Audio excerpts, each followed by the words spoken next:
sini saya akan mempresentasikan tentang memori internal. Dan di sini saya tidak sendiri. Di sini ada rekan saya yaitu Bani Maskur Muhammad Awalad, Rafli Fabiansa Kasnalani, dan Reza Deman Nur Ikhwan.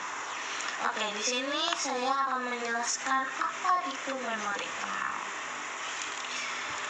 Memori internal adalah memori yang menyimpan suatu program dan data yang sedang dikerjakan oleh CPU. Dalam sebuah komputer yang digunakan sebagai CPU adalah satu atau beberapa mikroprosesor yang sedang dijalankan oleh komputer dan menjalankan suatu program. Dan bentuk memori yang menyatu pada prosesor dan letak memori yang berada di dalam suatu perangkat sehingga tidak bisa dilihat langsung oleh mata kita sendiri.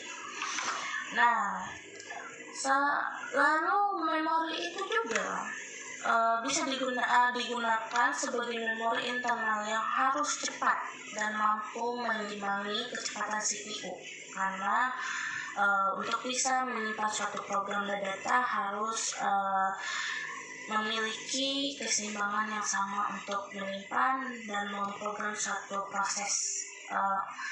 suatu program dan data untuk disimpan ke memori.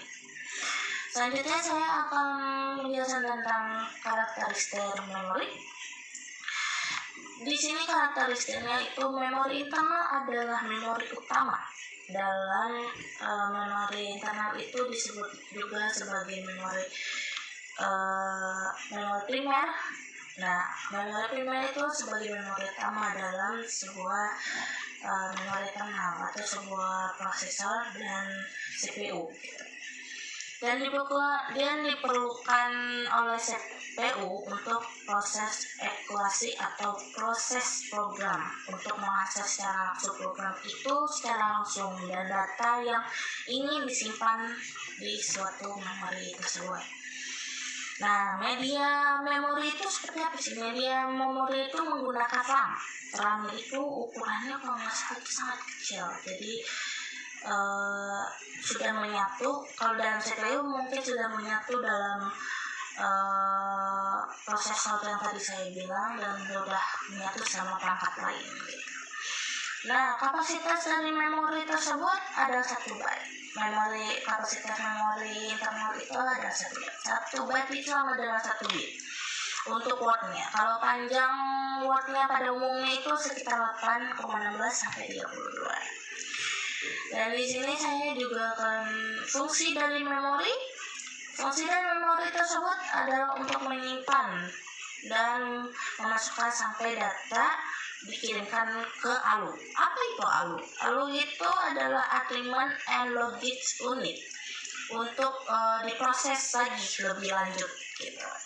Nah, satu bagian dalam sebuah mikroprosesor yang fungsinya untuk melakukan operasi hitungan, aritmatika dan logika, itu yang disebut dengan ALU.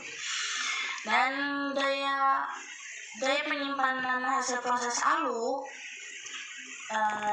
sebelumnya dikirim ke peranti keluaran dan mampu diinstruksi ataupun program dari peranti masukan ataupun dari peranti pengikat sekunder.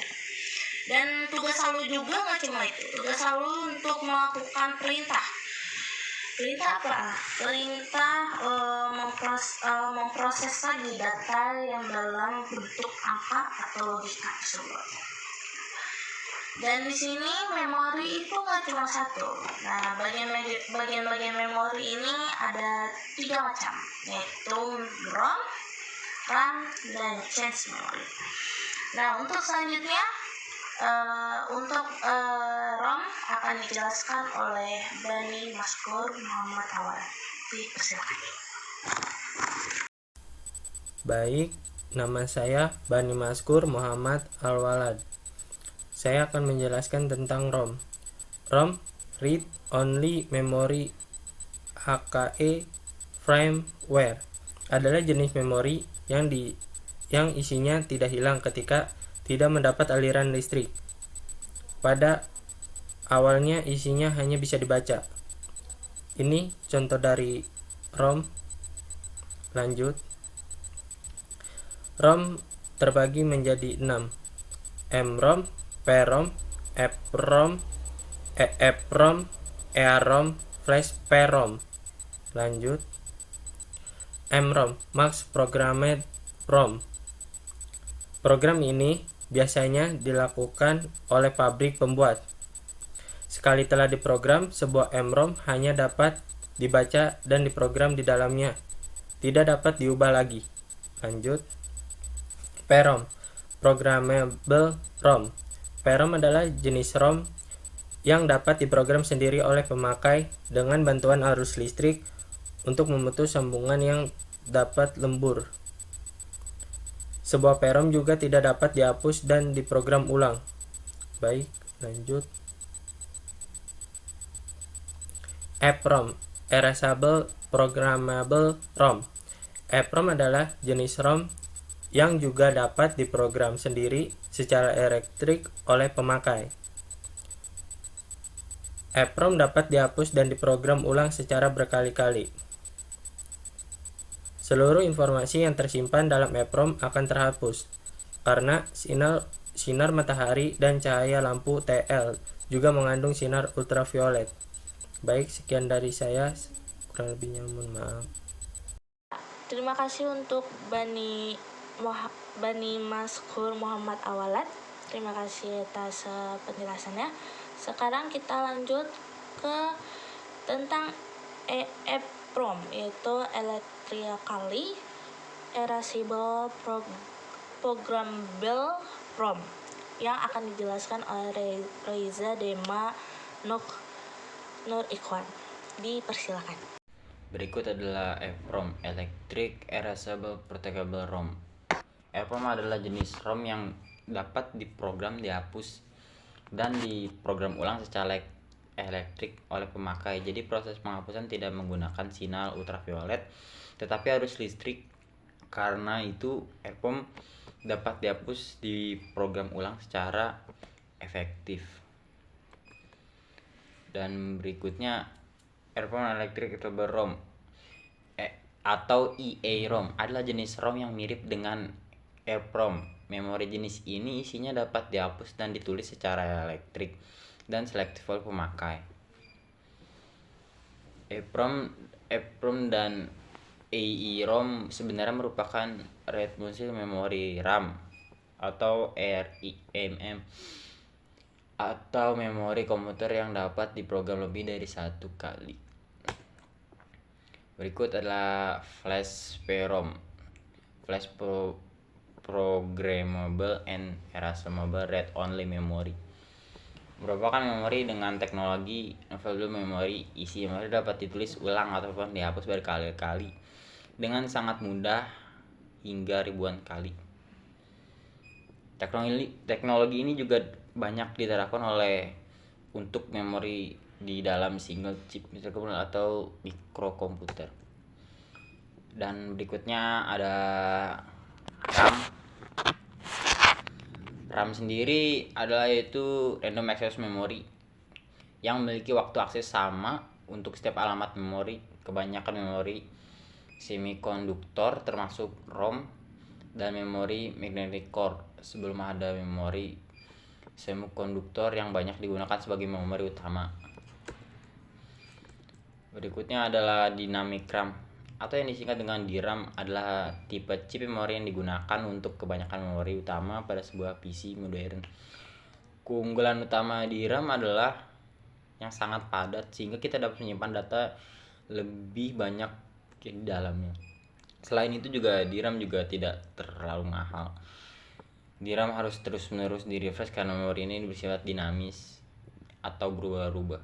Jika tidak, beban listrik pada komputer di dalamnya akan habis dan data kita cepat hilang.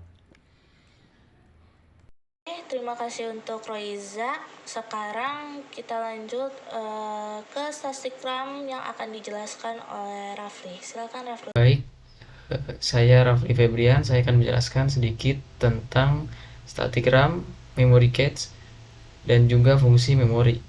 Untuk yang pertama, yaitu static RAM. Static RAM atau SRAM adalah jenis RAM yang menyimpan data menggunakan metode statis. Metode statis ini menandakan bahwa memori menyimpan isinya selama power tetap berjalan dan tidak perlu merefresh secara berkala. SRAM juga dirancang menggunakan transistor tanpa kapasitor dan juga menggunakan desain cluster 6 transistor untuk menyimpan setiap bit informasi. Desain ini membuat SRAM jadi lebih mahal. Untuk yang kedua yaitu memory cache. Memory cache atau cache memory adalah memori berkecepatan tinggi yang ukurannya kecil tetapi lebih cepat dari memori utama. Cache memory digunakan untuk menyinkronkan data dengan CPU berkecepatan tinggi dan untuk meningkatkan kinerjanya. Cache memory memastikan bahwa data harus tersedia secara instan untuk CPU setiap kali CPU membutuhkan data ini. Jika CPU menemukan data atau instruksi yang diperlukan berada dalam cache memory, ia tidak perlu mengakses memori utama. Yang terakhir yaitu ada fungsi memori. Memori komputer secara garis besar berfungsi sebagai sarana penyimpanan data, baik sementara maupun permanen. Adapun fungsi lain yaitu menyimpan data dari perangkat input hingga dikirimkan ke arithmetic dan logic unit atau ALU. Menyimpan instruksi dari sebagian besar perangkat input. Sekian dan terima kasih. Oke, terima kasih Rafli. Oke, sekian dari kelompok kami, kelompok presentasi tentang memori internal. Terima kasih banyak untuk semuanya yang telah mendengar penjelasan dari kami. Kurang lebihnya mohon maaf. Wassalamualaikum warahmatullahi wabarakatuh.